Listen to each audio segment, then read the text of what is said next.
नवंबर के दिन 9 विधानसभा सीटों पर उपचुनाव को लेकर मतदान हुआ और अब सभी को 23 नवंबर के दिन का इंतजार है। इसी बीच मीरापुर सीट को लेकर कैबिनेट मंत्री अनिल कुमार ने बयान देते हुए क्या कुछ कहा, सुनिए।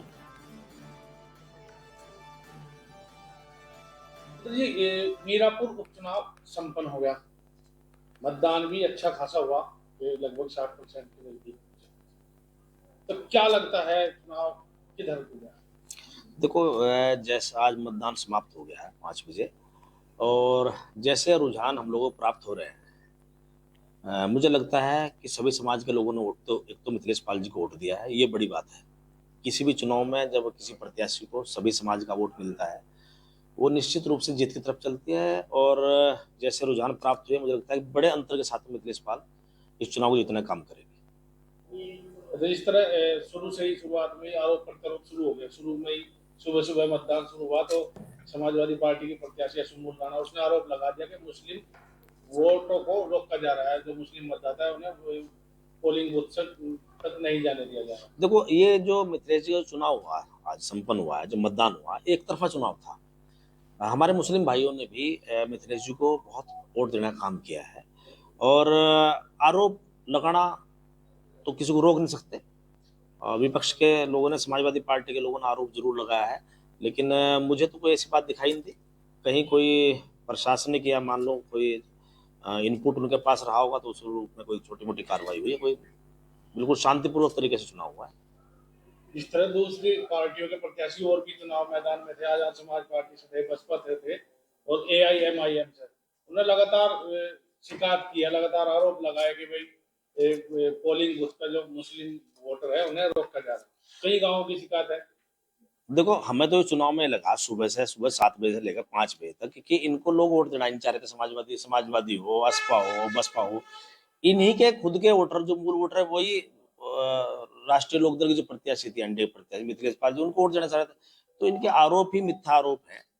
और जो भी मान लो, देखो ये मान लो बहुत सारे आरोप लगा रहे हैं कि भाई इस तरह प्रशासन ने किया है। प्रशासन जो है ना, आयोग के प्रतिनिधि के रूप में काम करता है और चुनाव आयोग जो है जो संस्था होती है वो निष्पक्ष होती है। उसके लिए हम लोग दोनों बराबर, पक्ष भी और सत्ता पक्ष भी दोनों बराबर होते हैं। बहुत सारी शिकायतें उन लोगों ने हमारे खिलाफ करी है, हमने भी बहुत सारी शिकायतें करी हैं। बहुत जगह हमें फर्जी मतदान की सूचना मिली, हम लोगों ने आयोग को सूचना दी, उस पर भी उन्होंने आयोग ने कार्रवाई की है।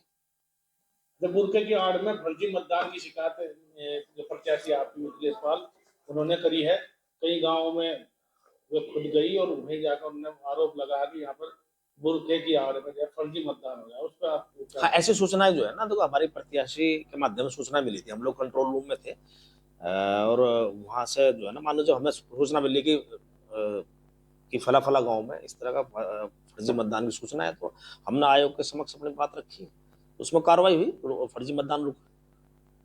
अच्छा, जब दलित मतदाता पूरी तरह से बहन जी के साथ होता था, इस वक्त जो है आजाद समाज पार्टी की तरफ खींचा जा रहा, तो आप भी उसमें हिस्सेदार हुए हैं, तो कितना हिस्सा आपके पास है? देखो, मुझे लगता है कि जो रुझान मुझे प्राप्त हुए हैं मतदान के बीच में और मतदान के बाद में, अच्छा खासा दलित वोट जो है मिथिलेश जी को मिला है। एक बड़ी बात है, एक छोटी बात नहीं। जो सम्मान आदरणीय चौधरी जैन जी ने, एनडीए की सरकार ने, माननीय मुख्यमंत्री योगी आदित्यनाथ जी ने अनिल कुमार को एक कैबिनेट मिनिस्टर के रूप में दिया है, तो उस बात का जो है लोगों ने इस बात को समझा भी है और उन्होंने एक सम्मान के रूप में जो है जैन चौधरी जी का और एनडीए सरकार को वोट देने का काम किया है। ये बड़ी बात है।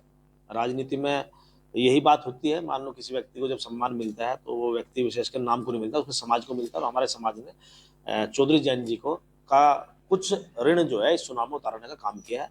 भविष्य में जब चुनाव होंगे, 27 में होंगे, तब भी हमारे समाज के लोग जो है जैन चौधरी जी का राष्ट्रीय लोकदल का ऋण निश्चित रूप से उतारने का काम करेंगे। पूर्व सांसद कादिर राणा ने आरोप लगाया कि ये जो समाजवादी पार्टी, भारतीय जनता पार्टी और राष्ट्रीय लोकदल के जो नेता है, उन्होंने सरकारी मशीनरी का दुरुपयोग किया है इस चुनाव में। इस बात को कोई साबित नहीं कर सकता कि हमने सरकारी मशीन का कोई दुरुपयोग किया है। हम पिछले, जब से ये सीट रिक्त हुई थी, जब से चंदन चौहान जी MP हुए थे, लगातार तभी से हम लोग इस विधानसभा क्षेत्र में सक्रिय थे। हमारी ये सीट थी। प्रतिष्ठा का सवाल सभी का होता है, हमारे प्रतिष्ठा का सवाल था कि इस सीट को हमें हरान में जीतना है। राष्ट्रीय लोकदल का MLA था यहाँ, तो उस जीत को कारगर करने के लिए हम पिछले 3 महीने से लगातार जनता के बीच में था, और जनता ने जो है हमारी सब बातों को, सारी बातों को समझते हुए, चौधरी साहब का सम्मान करते हुए, मुख्यमंत्री का सम्मान करते हुए बड़ी संख्या में वोट देकर जो है उन्होंने, मुझे लगता है कि हम लोग अच्छी मार्जिन से और जीतेंगे इस सीट को। सांसद हरेंद्र मलिक जी ने भी ये आरोप लगाया कि ये चुनाव नहीं हुआ बल्कि लोकतंत्र की हत्या हुई।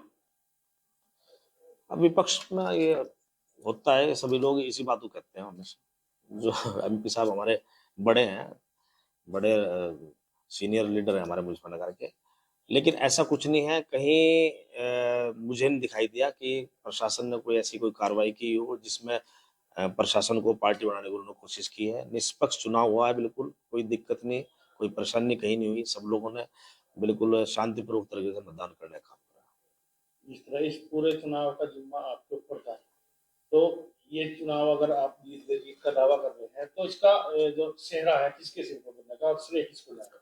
देखो, श्रेय जाएगा हमारे नेताओं को, आदरणीय चौधरी जैन जी को, मुख्यमंत्री योगी आदित्यनाथ जी को, और एनडीए के और राष्ट्रीय लोकदल के जो कार्यकर्ता है, जो संगठन है, उनको श्रेय जाता है।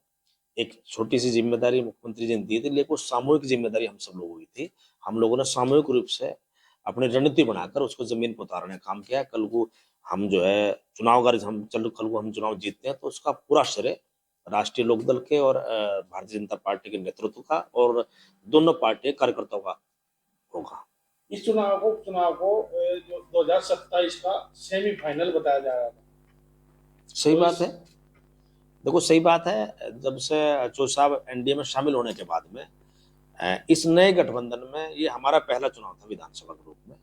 इससे पहले एमपी का चुनाव हुआ, उसमें भी हमने दोनों सीटें जीतने का काम किया था। उसके बाद में विधानसभा रूप में मंत्री जी, मीरापुर उपचुनाव संपन्न